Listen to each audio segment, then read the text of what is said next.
ఆయన అంటాడు పౌలు, సున్నము కొట్టిన సమాధి నోరు మొయ్యి అంటాడు పౌలు.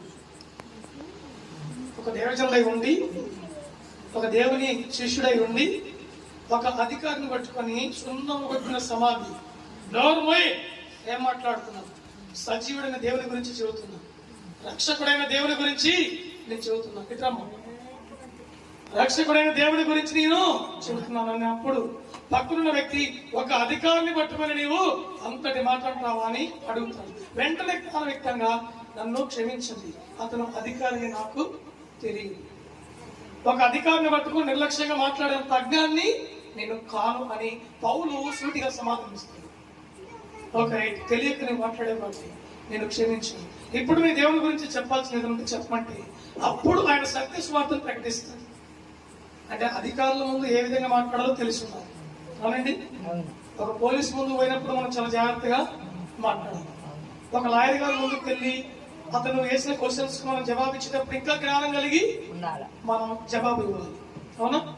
ఒక మంచి ఎగ్జిక్యూటివ్ ఆఫీస్ ముందుకు వెళ్ళి మనం ఎడాపడగా మాట్లాడితే మనకి అర్థమైందా? ఏం తీసుకెళ్ళి నాలుగు గమనించమంటాం. ఎలాగ చెప్పాలో సమాధానం అలాగే చెప్పాలి. ఒక రైతు ముందుకు వెళ్తాం, మనం డబ్బులు ఇవ్వాలి. డబ్బులు ఇస్తావా చస్తావా అంటే ఊరుకుంటాడు? ఏమండి, ఆయనకి పొలం ఉంది, నువ్వు పని చేసావు, దానికి ఒక సమయం ఉంటుంది. జ్ఞానవ్యక్తంగా నీకున్నటువంటి సమస్య చెప్పి, నీకున్న ఆర్థిక ఇబ్బంది చెబితే అతని జోబులు లేకపోయినా సరే వెంటనే పక్కింటికి వెళ్ళి తీసుకొచ్చి ఇస్తాను. అదే మరో రకంగా మాట్లాడితే ఇస్తాడా? మనకు కావాల్సింది చాలా జ్ఞానం కావాలి. ఏం కావాలండి?